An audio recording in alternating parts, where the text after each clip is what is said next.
Ilang araw bago matapos ang suspensyon ng Sunshine Media Network International o SMNI, malabo pa rin daw hanggang sa ngayon ang umano'y paglabag nito sa kanilang prangkisa. Sinuspende ng National Telecommunications Commission ng SMNI ng isang buwan. Kanina naghain sila ng kanilang motion. Okay, so instead of filing an answer, nag-file kami itong motion for bill of particulars. Ang katanungan dito, ano bang kasalanan namin? Indicate nila ano yung mga violations namin para ma-prepare namin yung mga kasagutan ng alleged violations.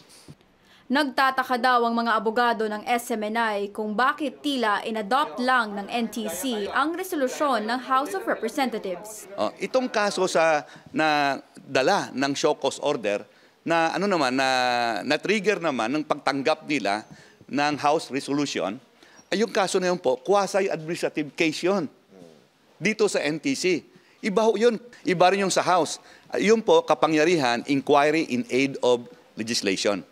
Nauna nang pinapa-inhibit ng SMNI ang 3 opisyal ng NTC pero wala pang desisyon ukol dito. Nagsumite rin ng motion for reconsideration ng SMNI sa MTRCB para bawiin ang suspensyon sa dalawa nitong programa. Ang gikan sa masa para sa masa ni dating Pangulong Rodrigo Duterte at ang laban kasama ang bayan ni Lorraine Badoy at Jeffrey Celis. Argument natin, number 1, freedom of press, freedom of expression, and on public issues, we have the right to be informed. Ang epekto ng motion for reconsideration, hindi yan final and executory yung suspension ng MTRCB.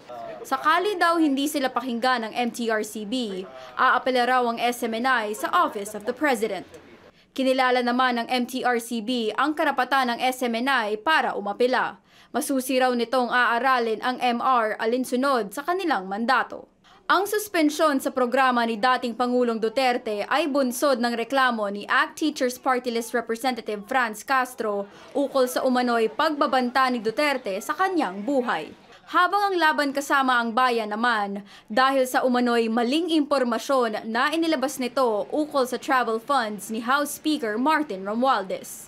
Samantala, wala pa raw natatanggap ang SMNI na desisyon ng Court of Appeals sa hiling nitong temporary restraining order sa kanilang suspensyon. Paige Javier, CNN Philippines.